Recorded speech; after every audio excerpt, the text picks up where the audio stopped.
Olá, pessoal, tudo bem? Sejam muito bem-vindos ao Conexão Era. Nós aqui hoje estamos com uma convidada muito especial para falar sobre a neuropsicopedagogia domiciliar. Nosso propósito é tirar dúvidas em relação a essa área que ainda é tão abrangente e que as pessoas têm tantas dúvidas em relação a como que ela funciona de fato. Olá, Kelly, tudo bem? Olá, Andréia, tudo bem?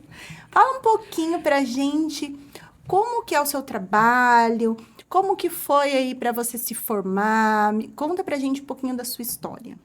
A minha história, tudo começou na pedagogia, né? Eu me formei, né, em pedagogia e de cara, né, quando eu fui fazer o estágio, eu já peguei uma situação, né, de autismo. E como eu estava iniciando a faculdade, para mim tudo aquilo era novidade. Eu falei, gente, eu gosto de pesquisar, de mexer, de buscar informação, e eu vi um grande desafio, né? E eu falei assim, não, eu tenho que procurar mais conhecimento. E graças a Deus, assim, eu tive professores que me ajudaram muito. E aí começou a minha história nessa questão de educação especial, né? Foi uma área, assim, que eu me apaixonei, porque eu fui vendo, né, os resultados, eu fui conseguindo lidar, né, estudando, pesquisando, indo atrás de pessoas que já tinham conhecimento, até que a minha área ela foi exigindo, né, exigindo mais, a nossa área exige mais de nós, né, e aí conforme eu fui dando passos, eu percebi que eu precisava caminhar mais, e aí eu fui fazer, né, essa pós-graduação na área de educação especial, né, e depois eu acabei conhecendo a neuropsicopedagogia. Na época, quando eu fui procurar saber, que eu sempre gostei dessa área, como que o cérebro funciona, como que a mente funciona, como que o ser humano ele se comporta através daquilo que ele pensa. E aí foi onde eu achei esse curso, né, de neuropsicopedagogia. E aí eu fui me especializando, né, e é a área que eu atuo hoje, né, por causa da minha condição, maternidade, eu mudei um pouquinho para essa área de olhar para dentro da casa, né, que é fazer esse atendimento domiciliar. E é engraçado, né? Porque normalmente o neuropsicopedagogo ele atende ou em consultório ou instituição, né? E abrir as portas das casas para um novo profissional é algo muito interessante. E como é que a família te recebe, né? Porque você chega numa casa falando, eu sou neuropsicopedagoga, né? Uma profissão tão diferente, como é que eles te recebem? Hoje em dia as pessoas elas olham, né, quando a gente fala assim de neuropsicopedagoga domiciliar, as pessoas olham como se fosse aquele professor que vai dar um reforço escolar. Mas não é bem assim, né? Quando a gente lança a proposta que é para ver como que a criança se comporta, o que ela faz, o que ela deixou de fazer, o que dá para ela melhorar, a gente chega com esse trabalho. E as famílias, elas olham hoje com um olhar muito bom em questão a isso, porque elas olham que é algo diferente. É o que eu percebo nas pessoas que tem que ser bem explicado, sabe? Porque às vezes a gente, quando se fala de neuropsicopedagogia, ainda mais dentro das casas, dá a entender assim, ah, não, ela vai vir aqui para ficar analisando a nossa rotina, para ficar olhando o nosso cotidiano. Não, é exatamente esse olhar clínico, esse olhar individual que é necessário para que essa criança ela evolua, para que ela consiga, né, durante o dia dela ali, conseguir fazer o que ela tem para fazer. Escovar um dente, alimentação, se comportar, saber brincar. Esse é o nosso trabalho. É totalmente diferente desse reforço escolar que as pessoas tanto falam, né?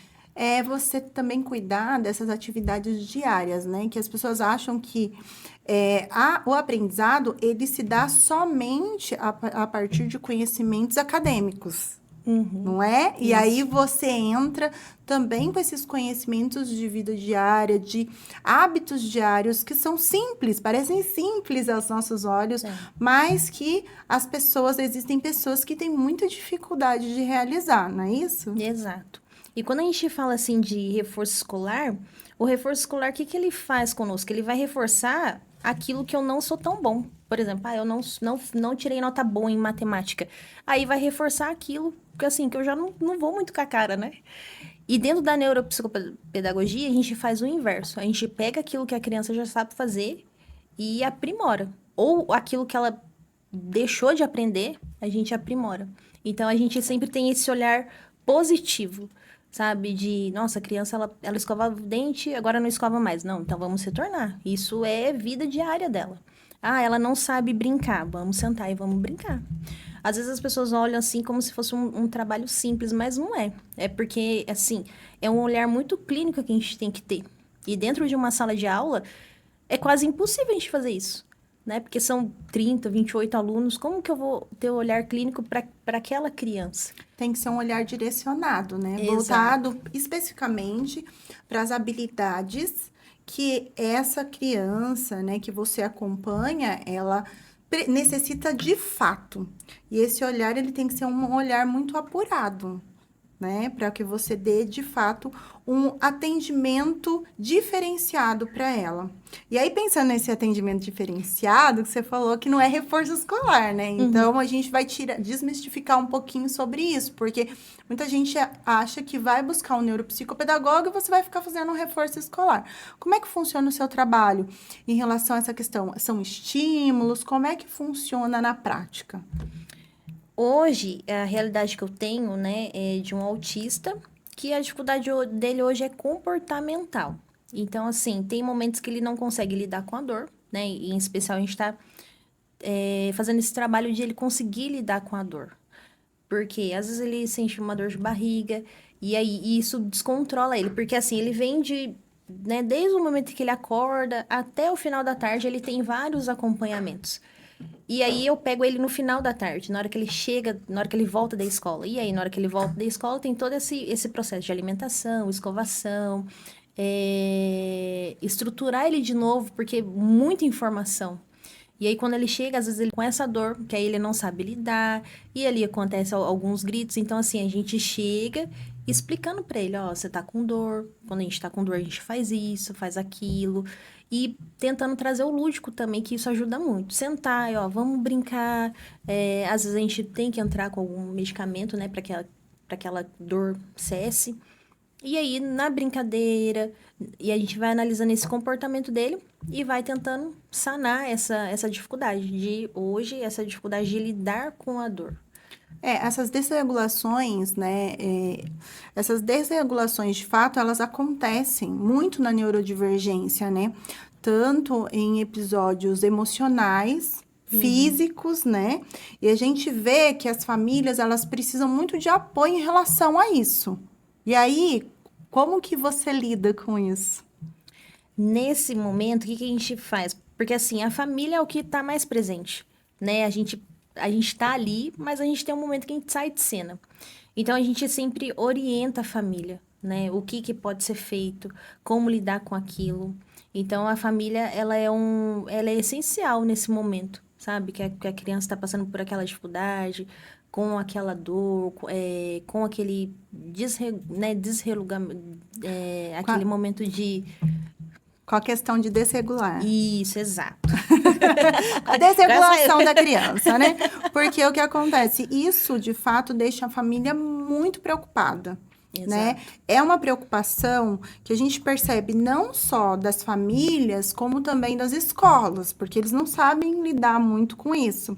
E aí eles buscam no profissional um apoio para que eles possam direcionar e atender as crianças de maneira geral, né? Uhum. Tanto as crianças, adolescentes, enfim. E aí, tem uma outra questão também, que é a questão do vínculo, né? Quando você começa a trabalhar né, com o seu paciente, com a pessoa que você atende, como é que você faz com a questão do vínculo? O vínculo afetivo, como que você constrói isso ao longo do tempo? Existe um protocolo específico ou você vai construindo isso junto com a família? Como é que você faz? Nesse caso, no caso que eu atendo hoje, é juntamente com a família, né? Porque eu tô dentro da casa, né? E eu não tem como separar isso. Então, eu assisto muito a rotina deles, né? Tanto dessa criança como da família. Então, o vínculo, tanto afetivo, emocional, querendo ou não, a gente se envolve ali. E aí a gente vai, assim, dando dicas, né, para a família, né, como lidar com toda a situação.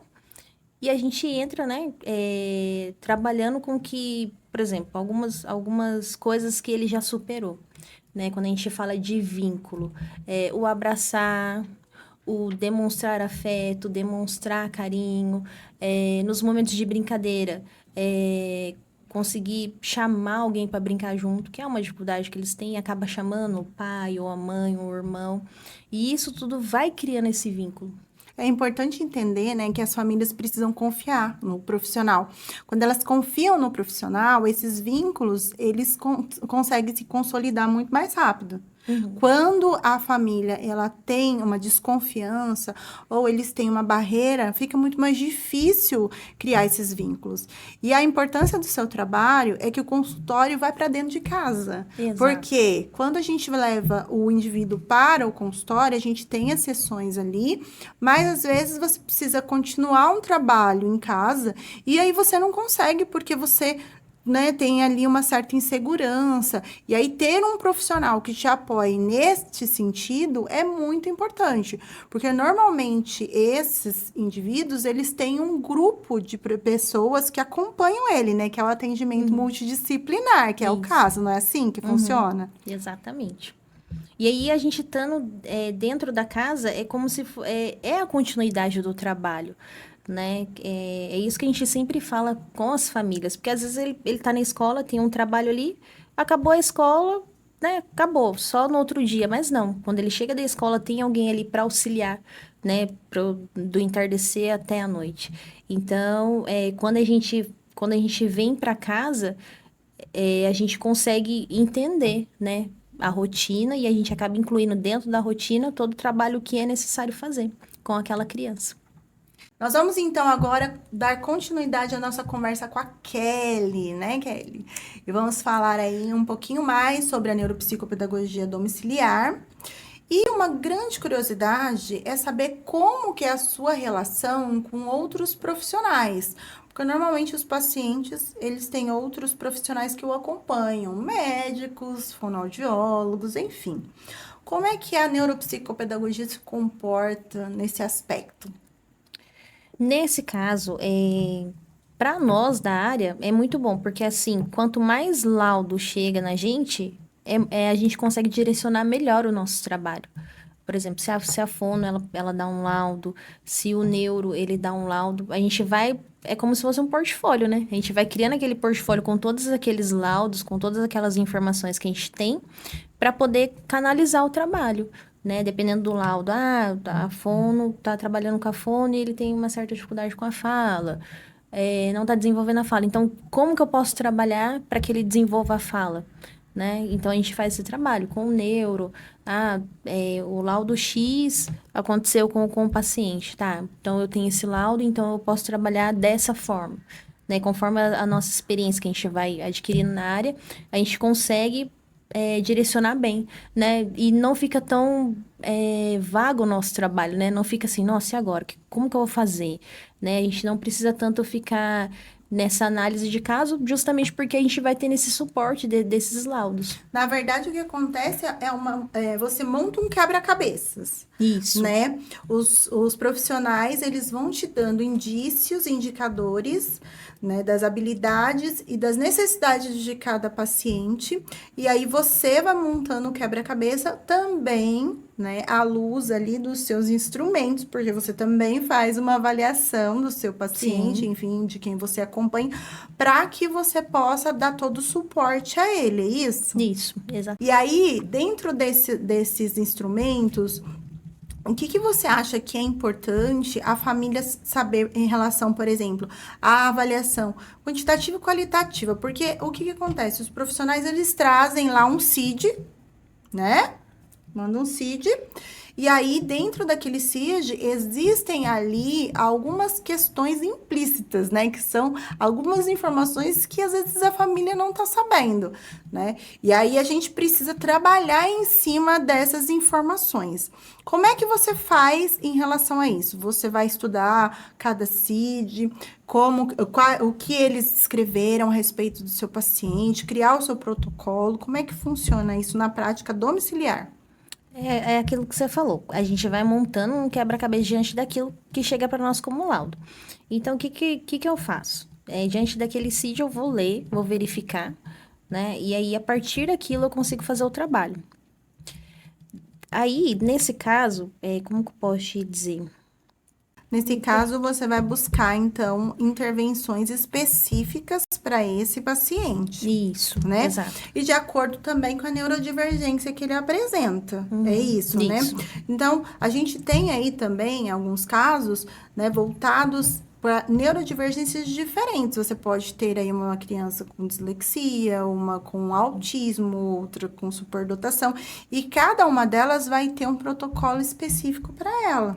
Exato. Né? Pensado nas habilidades que ela necessita de fato. Né? E dentro de casa, o que acontece? Muitas das habilidades estão correlacionadas às atividades diárias, que são, às vezes, atividades simples, não é mesmo? É a rotina ali, né? As atividades simples, por exemplo, tem crianças que têm dificuldade até de colocar roupa, não tem? Tem. Tem crianças que têm dificuldade de amarrar um tênis, né? De se alimentar, Exato. né? E como que funciona essa questão, por exemplo, da alimentação? Quando você tem alguém que tem uma dificuldade de alimentar, como é que você orienta a família? Geralmente, o que a gente faz? É quando é para orientar. Geralmente, a gente senta com a criança, né? E vai fazendo junto com ela. Nisso, a família, ela vai nos assistindo. Até chegar um ponto que a gente acaba envolvendo a família, né? Para que, quando a gente não está lá, a família auxiliar. E aí, a partir daí, a criança, ela começa a ter a evolução dela. Porque é um trabalho conjunto, né? Não tem como eu chegar lá, fazer meu trabalho e sair de cena se a família não dá continuidade. Então, é necessário esse vínculo, né? Essa participação. Então, quando se trata dessa questão da alimentação, ou, né, de outras situações, por exemplo, não consegue se vestir. A gente faz, né? Porque a gente tem os nossos protocolos que a gente segue, né? É engraçado porque as pessoas falam assim, nossa, mas é um vestir, é simples, né? Não, mas para ele não é simples. E às vezes, dependendo até a situação, se põe o braço direito primeiro, pode ser que irrite ele, se põe a cabeça primeiro, né, dentro da camisa, enfim. Então, tudo isso a gente vai orientando a família. Crianças que apresentam neurodivergência, elas têm muita dificuldade motora. Exato. Muita dificuldade motora. E é um ponto de atenção para as famílias, porque desde pequenininho você começa a observar que atividades muito simples, às vezes eles não conseguem realizar, não é isso? Exato. Né? E aí, dentro desse aspecto, se você tem algum profissional que está acompanhando ali, que a gente chama dos marcos do desenvolvimento, né? Se a gente vai observando nos marcos que dentro desse aspecto, eles não conseguem se desenvolver em alguma área, por exemplo, linguagem. Linguagem é algo evidente, não é? Quando é muito pequenininho ali, não conseguiu se desenvolver na linguagem, o pai e a mãe já sinal de alerta, né? Então, a gente tem também esses sinais dentro da parte motora. Isso. Né? Exato. E que afeta diretamente as atividades diárias, até no brincar, né? Exato. Então, quando a gente fala assim de coordenação motora, né, tem que ter o passo a passo, né? Porque senão confunde eles, né? Confunde, porque para nós parece simples, né? Se eu falar para você, veste aí a camiseta e pronto, né? Para ele não é simples assim, veste pronto. Não, tem que ter o passo a passo. E quando a gente segue esse passo a passo, é necessário a família nos assistir para elas verem como que está sendo feito, porque isso conta muito, né? Da forma que é feito, né? O passo a passo, ele é essencial. Quando a gente consegue pôr esse passo a passo e a família assistir, e a família seguir aquilo que a gente está falando, evidentemente que a criança ela vai evoluir, né? Porque, por exemplo, se eu venho e ponho a camisa nele de um jeito, aí você vem e põe do outro, nossa, já bagunça tudo, né? Porque eles são assim, né? Sim, você sabe que eu tenho uma dificuldade enorme de fazer a família entender que o progresso deles, né, é diferente. Exato. Então, por exemplo, vai dobrar uma camiseta. Mas não ficou perfeito. Mas não é para ficar perfeito. É para fazer do jeito que consegue. Exato. Não é? Uhum. Você tem essa dificuldade também? Tem. Porque o nosso trabalho é isso, né? Porque às vezes a gente a gente vive nessa correria, né? A gente sabe fazer. Mas aí até a gente desconstruir isso e falar, não, a criança ela não sabe fazer. É simples eu pegar uma pasta e uma escova e escovar o dente, mas para ele não. Então, assim, é tudo um processo, porque aí quando ele consegue pegar e ele fazer do jeito dele, gente, é uma grande evolução, né? Sim. E ao ver da família é assim, não, ele não tá fazendo direito, tá fazendo. Não, mas está fazendo. Esse é o primeiro passo. Ele está fazendo. Aquilo que ele não fazia, ele passou a fazer. Então, o nosso trabalho, o princípio dele é esse. Ó, ele não fazia, agora ele faz. Essas pequenas evoluções, na verdade, para quem está na área da neuropsicopedagogia, a gente vê como grandes evoluções. Exatamente. A potência dessas evoluções, elas dependem de quem olha. Né? E para a gente que olha com um olhar de ciência voltado, de fato, que a gente está entendendo ali qual é a dificuldade desse indivíduo na realização de uma pequena tarefa, para a gente é, né, algo enorme, gigantesco. E a gente tem essa dificuldade da família. Outra dificuldade que eu tenho em relação à família, que é outra coisa que eu vou perguntar para você, é que a família entenda que a sua criança, o seu adolescente, ele tem um tempo diferente na escola. E ele necessita de apoios diferentes. Não adianta dizer que ele vai ter o mesmo tempo, porque não terá. E quando a gente faz isso, a gente não consegue compreender isso, a gente diminui as chances dele conseguir se desenvolver, não é isso? É, exatamente o que acontece. Porque às vezes, assim, tem indivíduo que consegue se evoluir com mais rapidez, outro não. O outro tem um tempo dele. Então, assim, não é questão daquele que é mais veloz e aquele que é lento. Cada um tem seu tempo. Da mesma forma, eu aprendo de uma forma, você aprende de outra. E com eles também não é diferente. Eles levam tempo, né? Tem comandos que a gente dá que tem que esperar, né? Às vezes isso é marcado. Nossa, eu dei tal comando. Vamos ver quanto tempo que ele vai levar. Às vezes leva 5, às vezes leva 10, às vezes leva 20. Então, isso também é importante, né? Respeitar esse tempo. E é uma coisa que as famílias, elas precisam compreender. É justamente, acho que é por causa dessa correria nossa, né? A gente vive correndo e acha que eles também correm. Mas não, eles têm o tempo deles, né? Assim como a gente, cada um tem o seu tempo. E essa é uma dificuldade, porque a família, ela quer o resultado, né? Ela fica, e aí, deu certo? Hoje ele evoluiu, aconteceu alguma coisa a mais? E às vezes a gente fala, não, calma que ele tá no tempo dele, calma, porque às vezes tem coisa que eu ensino hoje, ele vai realizar, sei lá, daqui uns 3, 4 dias, daqui uma semana. Então, respeitar esse tempo, eu acho que é um grande desafio para nós. Então, e tem as réguas sociais, né? Exato. Porque as pessoas têm essas réguas sociais que elas ficam colocando seus filhos como iguais aos outros. E outra coisa também que eu vejo que é muito difícil deles entenderem é que, tudo bem, o meu filho é neurodivergente, mas isso não significa que ele não aprende.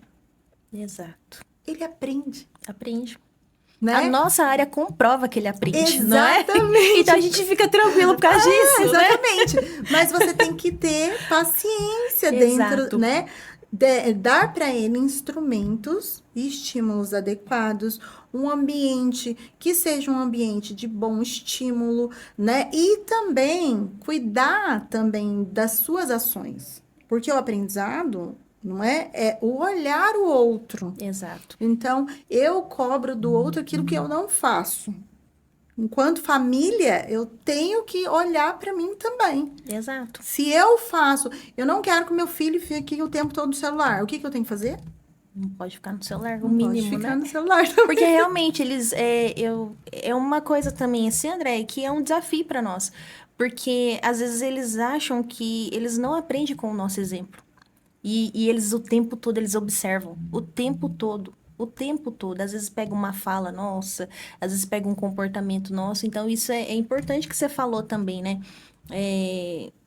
Eu não quero que ele faça tal coisa, mas eu também não devo fazer, porque, né, fica meio contraditório, né? Exatamente. E as rotinas? As rotinas na família, meu Deus, as rotinas, né? A hora do sono. A hora do sono, né? Então, assim, a hora de comer, a hora de se organizar até para as tarefas escolares. Como que funciona? As famílias, elas cuidam dessa rotina ou elas têm mais dificuldade de cuidar? Você que está lá dentro da casa deles, porque eu percebo que eles têm muita dificuldade dessa organização de rotina, até pela dinâmica, né, das famílias hoje. Então, Exato. me fala um pouquinho sobre É a isso. correria, né? A gente vive, eu não sei que tanto corre, né? A gente corre, mas não sei pra onde que a gente corre tanto assim. Mas essa correria de o chegar, né? O chegar correndo e tem que. Aí já chega à noite, já tem muita coisa pra fazer, tem que dar banho, tem que fazer tarefa, tem que. Não, calma, sabe? Calma. Aí a gente tá lá pra isso, sabe? Pra desacelerar. Desacelerar a rotina da casa. Falar, não, agora é hora de olhar pra pessoa. Não, agora é o momento de fazer tal coisa.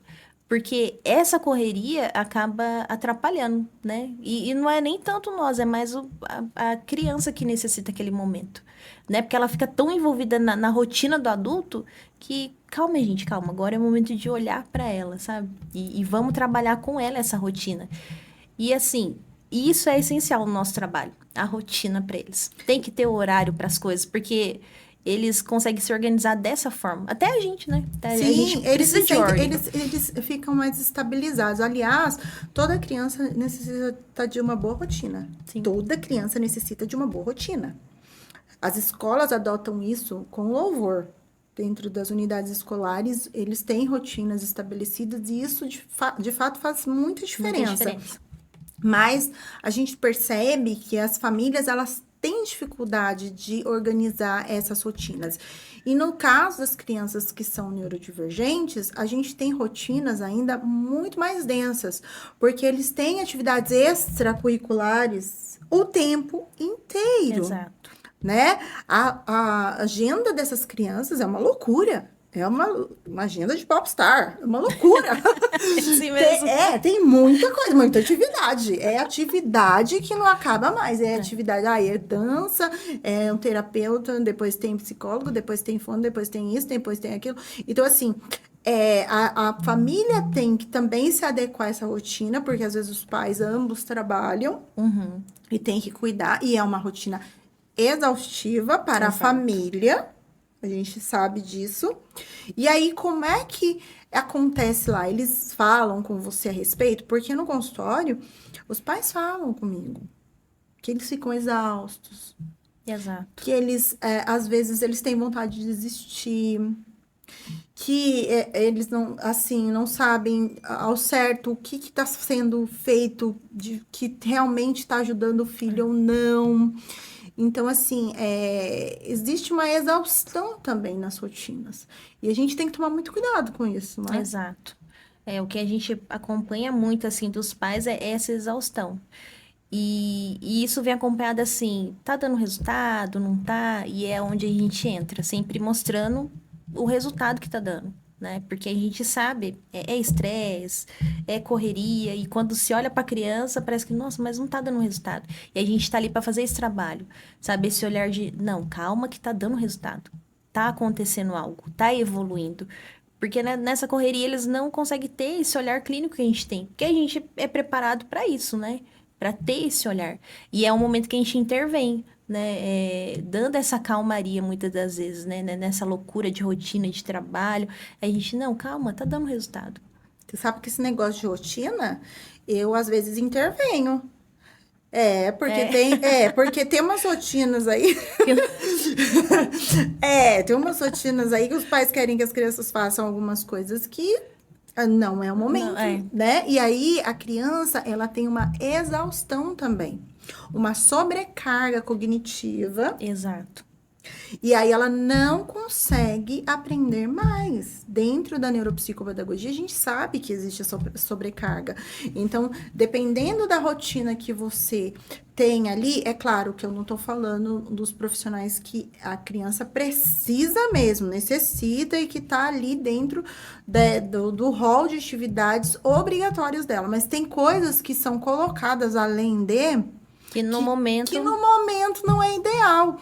E isso causa uma sobrecarga cognitiva, né? Exato. Que faz com que esse indivíduo, ele não não consiga dar resultado, né, na linha terapêutica, na linha medicamentosa, porque não adianta só medicamento, né? Não adianta só medicamento. Tem gente que acha que o medicamento vai fazer um milagre. Vai resolver tudo, né? Mas não.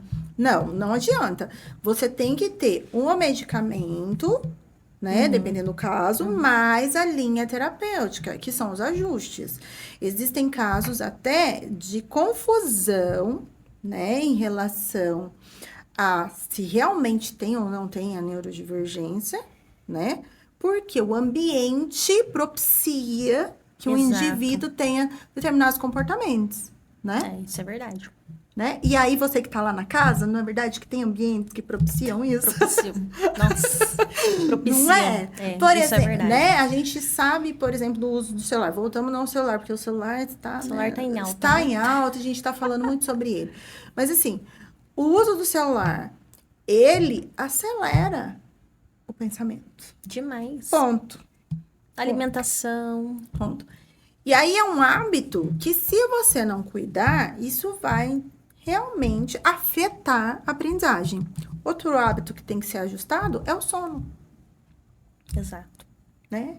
E aí?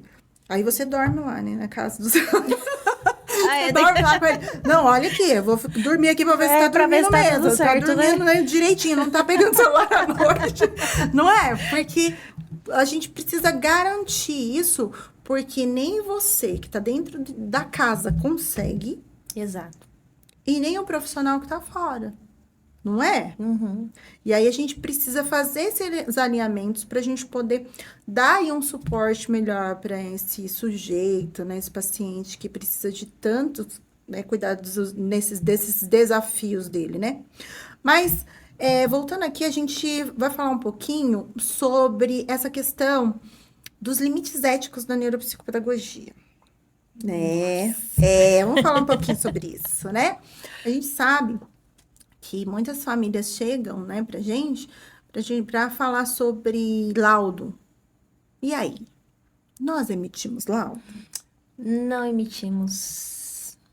E nem podemos. Exatamente. Nem podemos, né? Nem podemos. Quem faz isso é os profissionais médicos. Exatamente. Já é a área deles, né? Isso. Já não... porque não nos compete, né? Sim.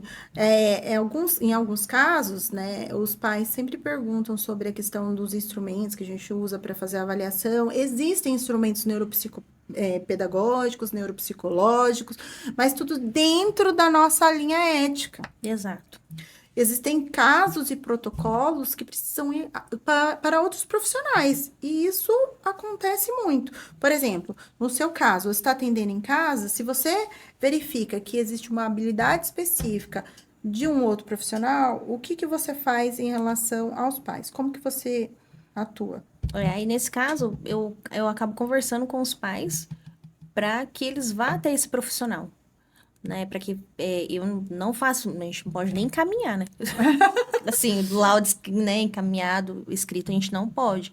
Mas a gente dá essa orientação. Ó, ele tá se comportando assim, ó, ele fez tal coisa assim. Eu acho viável, né, procurar talvez uma fono, talvez um neuro, porque realmente o nosso trabalho é...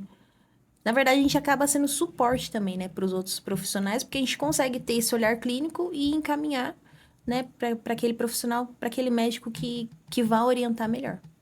Sim. E aí, por exemplo, as pessoas que você atende, quando ele vai para um médico, eles pedem alguma coisa, pedem algo que você possa contribuir para o médico, para ele poder se organizar em relação à medicação ou alguma habilidade específica que ele não está fazendo. Como que funciona? Lá na domiciliar, né? Na domiciliar? Nesse caso, como que a gente faz, né? A gente não pode emitir o laudo, mas a gente põe os nossos resultados. Aquilo, por exemplo, a gente monta, tem lá, por exemplo, eu tenho lá o meu portfólio de tudo que acontece na rotina. E entre esses, o que eu escrevi ali, eu acabo, né, encaminhando para os pais, para que os pais consiga conversar com um profissional em questão a isso. É como um Né? relatório, né? É um Isso, relatório. como se fosse um relatório, É um exato. relatório neuropsicopedagógico, você vai lá e você coloca lá os indicadores, o que você Isso. observou para o profissional. Exato. Né? E isso também dá apoio para os pais, né? Porque eles não se veem à mercê, né? Porque aí, né, chega lá, fala, É. né? Então é mais fácil ter realmente anotado bem específico, né? Para que o profissional também ele consiga fazer esse trabalho de ter esse olhar. Sim, agora me diz uma coisa, que é uma coisa também que acontece muito no meu consultório. Os pais, eles reclamam que quando eles começam a procurar profissionais, eles ficam completamente perdidos. Normalmente, quem indica para os pais irem em busca de um profissional é a escola. A escola que dá o indicador, dá o pontapé inicial. Ó, tem alguma coisa errada aqui, ó. Vamos procurar, né? Exato. E aí, os pais começam a buscar os profissionais. Você poderia dizer o que os pais, assim, normalmente relatam e revelam para você de dificultadores que eles encontram para poder encontrar profissionais que possam acompanhar os seus filhos?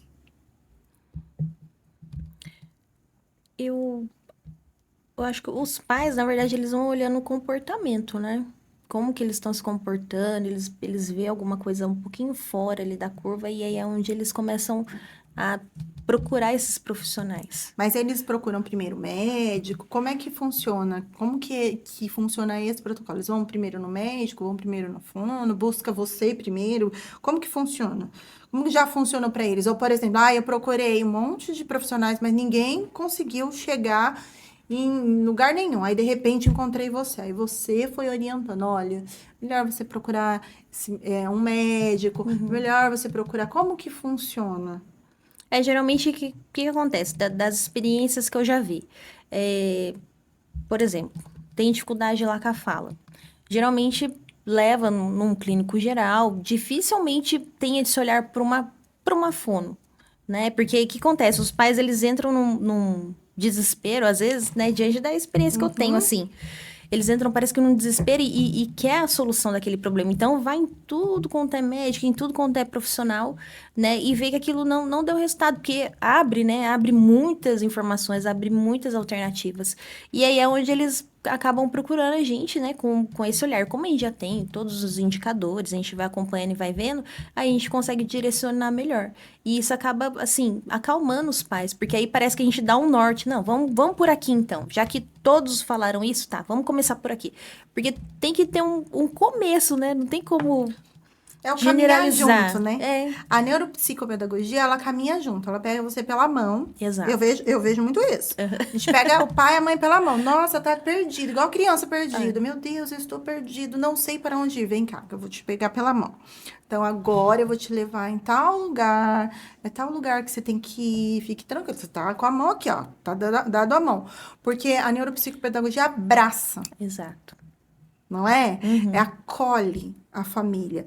Não é só você buscar protocolos, você trabalhar como, né, uma pesquisadora, uma cientista, alguém que busca aparato ali. É você ter um olhar humano. Né? Você pegar pela mão e trazer, olha, nós vamos fazer isso, você não tá sozinho. Aí existe a desregulação das famílias, né? Existe. E aí, quando eles desregulam, é impressionante, mas o paciente, o indivíduo, ele desregula junto. É. Não A é família assim? conta muito, né?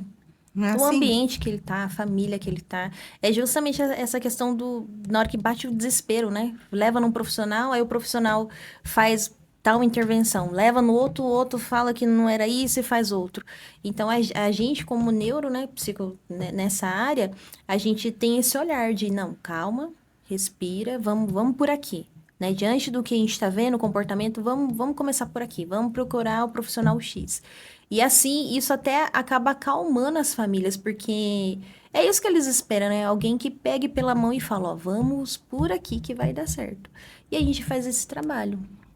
Não fazemos o trabalho comportamental de fato, porque, né, eles são os nossos colegas, os psicólogos que trabalham essa linha comportamental com louvor. Aliás, são nossos parceiros aí. Mas quando a gente vê essa desregulação, a gente precisa amparar, Precisa. né? Porque senão a gente perde não só a família, de fato, mas também o paciente toda, né? Toda a evolução dele, às vezes a gente perde devido a essa desregulação, porque as pessoas, é muito difícil você manter as rotinas, Não. né? Manter os protocolos, Exato. né? E se você não tiver esse apoio. E aí entra você, né, Kelly? É. Pra fazer. A gente vem nos detalhes, né? Eu sempre falo isso, que o pessoal pergunta, o que você faz? A gente olha os detalhes, a gente trabalha nos detalhes. Então, agora, eu queria que você desse aí um conselho para as famílias em relação a essa questão. Se você está perdido, não sabe o que fazer, né? Se você precisa de um profissional, como é que você deve agir? Como que você precisa fazer? A quem procurar primeiro? Como neuropsicopedagoga domiciliar, o que você aconselharia às famílias? Primeiro passo é não se desesperar, né? Não entre em pânico. Calma, vai dar tudo certo. E realmente, quando a gente fala que vai dar tudo certo, porque vai dar tudo certo, né? A nossa área, ela trabalha isso, os detalhes. É aquilo que você falou, a gente pega pela mão, acolhe. Então, primeira coisa é as famílias se acalmarem, porque sempre vai ter um caminho, né? A nossa área, ela comprova isso, né? Que o ser humano, ele tem jeito. Então, é não desistir e calma que a gente vai encontrar um caminho juntos. E como que os pais podem colaborar efetivamente para esse desenvolvimento? Eu já sei, escuta a neuro. Escuta a neuro, por favor. Rotina é importante. Sim. A rotina da família, o ambiente que aquela criança está, né? A harmonia da casa conta muito. E o princípio é esse. Eu acho que, eu não acho, né? É realmente isso, o lar. O lar onde tem a família, que tem harmonia, que o ambiente é ordenado, isso tudo já é 50% do nosso trabalho realizado. E coisas tão simples, né? Como se alimentar bem, dormir bem. Olha, falamos juntas, ó. É um sinal. Não. É um sinal, porque o sono Nossa, é importantíssimo, né? importantíssimo, mas Pra regular. coisas simples, né, que a gente estava habituado, que são hábitos que a gente diria assim, que há um tempo atrás seria tranquilo, mas que hoje, Não né, é, a gente já vê que existe uma desregulação. Mas se alimentar bem, observar os exames das crianças, Exato. porque se falta alguma vitamina, Isso se desregula. falta, isso desregula demais. Então, antes de buscar um profissional, você precisa fazer toda essa avaliação biológica, fisiológica, olhar direitinho, fazer os exames, né? Detectar se existe alguma questão ali, né? Cuidar disso. Uma anemia, por exemplo, pode sim afetar a aprendizagem, Nossa, pode ser totalmente. confundida com outras questões. Então, esse olhar de olhar o ser humano em si, né? E de cuidado faz toda a diferença, né? Exato. Eu creio muito nisso, né, Andréia? O básico bem feito. E o que o ser humano ele necessita? Ele necessita da alimentação, ele necessita do sono, ele necessita de rotina, né? Dormir bem, porque tudo isso vai desregulando a gente, né? Sobrecarrega, se você já não dorme bem, já não acorda bem, aí já vai desregulando tudo, né? Alimentação é importantíssimo. Acho que a gente está numa era que tem muitas essas informações do básico, que precisa ser resgatado, sabe? Porque a gente tá nessa correria que a gente esquece de se alimentar, se alimenta de qualquer jeito. Aí acaba puxando o indivíduo para se alimentar da forma que você está se alimentando. Então, tudo isso são os detalhes que contribuem demais para que essa criança ela evolua. E a gente tem que pensar também que nós adultos temos que sempre cuidar de como somos, em relação principalmente ao comportamento. Uma coisa também muito importante em relação à questão comportamental é deixar a criança se frustrar. Exato. As frustrações são normais. Faz parte. E Né? faz parte, parte. né? Vamos frustrar um pouco, que é bom, que diminui a ansiedade. Né? E a gente também tem que prestar atenção nos marcos, né, do desenvolvimento. Por quê? Exato. Os marcos, né, na primeira infância, eles são sinais muito, muito, muito importantes. Se o seu filho demorou a andar, se o seu filho demorou a falar, se o seu filho demorou a sentar, ponto de Procure. atenção. Ponto de atenção, vamos procurar. E outra coisa, escola sinalizou, corre. Corre. Não tem problema. Ah, não, a escola sinalizou é porque de fato existe alguma questão ali e a gente precisa olhar também. Porque quando a gente está no nosso ambiente familiar, a gente naturaliza algumas coisas que às vezes não são tão naturais assim, né? A gente precisa tomar cuidado com isso. E aí, quando a criança ela vai para um ambiente escolar, ali ela está num lugar onde ela tem que ter autonomia, né? Exato. Ela vai ter que se socializar. E ali, aquilo que você às vezes cuida, né? Deixa ali meio mascaradinho, né? Porque a gente tem essa tendência, cuidar e acolher demais, aparece. E aí a gente precisa também dar autonomia para essas crianças e cuidar, né? Tem que ter a medida, Exato. não é verdade? Acho que é isso que vai diminuir o cansaço das famílias, né? Então, a gente vai encerrar agora o podcast. Agradecemos a Kelly por ter este bate-papo falando sobre as famílias, sobre as rotinas, sobre os desafios, né? E esperamos que mais neuropsicopedagogas domiciliares, né, nos apoiem, né? Apoiem nós, assim, né? Enfim, porque a clínica sozinha não dá conta.